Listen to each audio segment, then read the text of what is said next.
नमस्कार दोस्तों, एक बार फिर से आपका स्वागत है आपके अपने YouTube चैनल त्रिनेत्र मुक्ति धाम में।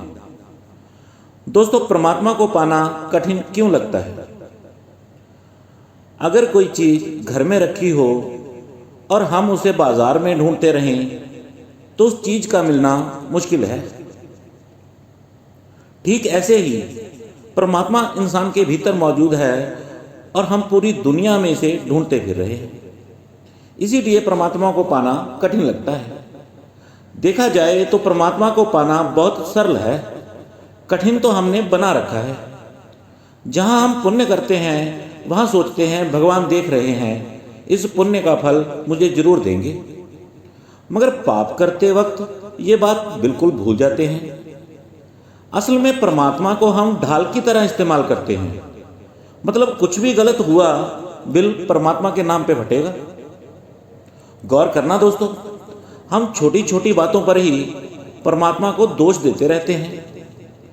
जैसे किसी की ट्रेन मिस हो जाए, वो परमात्मा को खरी खोटी तक सुनाने लग जाएगा कि तुम मेरे साथ ही ऐसा क्यों करते हो। फिर बीते वक्त में उसके साथ जो भी बुरा हुआ पूरा चिट्ठा सुना देगा।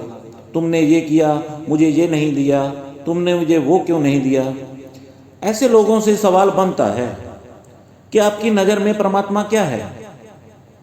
आपने तो परमात्मा को चौकीदार समझ रखा है कि परमात्मा आपको स्टेशन छोड़ने जाएं, ट्रेन पकड़वाएं, तुम्हारा ख्याल रखें। माफ करना, ये काम परमात्मा का नहीं है। तुम परमात्मा का कितना ख्याल रखते हो? एक वक्त में धूप जोत के लिए भी एक दूसरे को कहते रहते हो। ये बिल्कुल वो बात हो गई, पैसा एक नहीं लगाऊंगा मगर रहना मुझे 7 स्टार होटल में है। तुम्हें जो भी सुख सुविधा मिल रही है तुम्हारे कर्मों का ही परिणाम है। कर्म, भक्ति, ध्यान ये आध्यात्मिक पूंजी है। इससे आप अपने साथ साथ और लोगों का भी कष्ट काट सकते हो। एक राजा ने पूरे राज्य में घोषणा करवा दी कि जो भी मुझे परमात्मा से मिला देगा मैं उसे अपना आधा साम्राज्य भेंट कर दूंगा।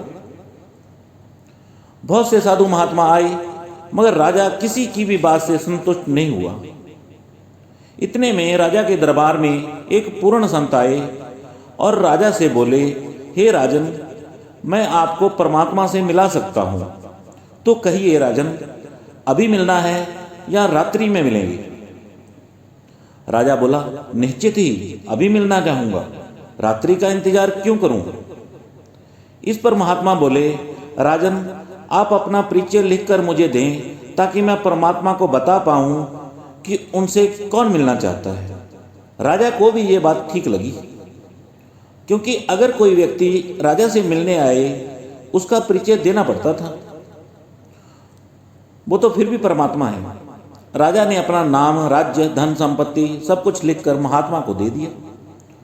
नाम पढ़ते ही महात्मा बोले, अगर तुम्हारा ये नाम ना होकर कोई और नाम रख दिया जाए तो क्या तुम भीतर या बाहर से कुछ और हो जाओगे? राजा बोला, मेरा नाम बदल देने से मैं थोड़ी बदल जाऊंगा, आप कैसी बात करते हो? महात्मा बोले, तो ये तय हुआ कि ये नाम तुम्हारा ठोस परिचय नहीं हुआ। इसी प्रकार अगर तुमसे ये राज्य छिन जाए तो क्या तुम बदल जाओगे? राजा बोला, जी नहीं, राज्य नहीं भी रहा तो भी मैं ऐसा ही रहूंगा, मेरे भीतर या बाहर कोई बदलाव नहीं आएगा। तो महात्मा बोले, तो ये राज्य भी तुम्हारा असली परिचय नहीं हुआ। हे राजन, अगर आपको सच में परमात्मा से मिलना है तो पहले खुद को जानो। जिसे अपनी ही खबर नहीं वह परमात्मा को क्या खाक पहचानेगा? परमात्मा ने जो यह शरीर तुम्हें दिया है, पूरी पृथ्वी के प्राणियों में से इस शरीर को सर्वश्रेष्ठ माना गया है। 84 लाख जून भोगने के बाद ये जो मिला है इसको सिर्फ शरीर मत समझ लेना, वरना चूक जाओगे। यह शरीर ही उस हरि का मंदिर है जिसे हम परमात्मा कहते हैं। इसी में वह रहता है और इस शरीर के बिना अन्य कोई मार्ग नहीं जो हमें परमात्मा तक पहुंचा सके। ध्यान के जरिए ऊर्जा 7 चक्रों से होती हुई 10वें द्वार तक पहुंचती है, जिसके बाद इंसान का जन्म मरण समाप्त हो जाता है और इंसान मृत्यु पर विजय प्राप्त कर लेता है। बहुत भाग्य से यह मौका मिला है इस पिंजरे से आज़ाद होने का, इसे गवा मत देना। दोस्तों, इस वीडियो का अगला भाग जल्दी लेकर आऊँगा। इस चैनल को सब्सक्राइब ज़रूर करें ताकि हमारी अगली वीडियो आप तक ज़रूर पहुँच सके।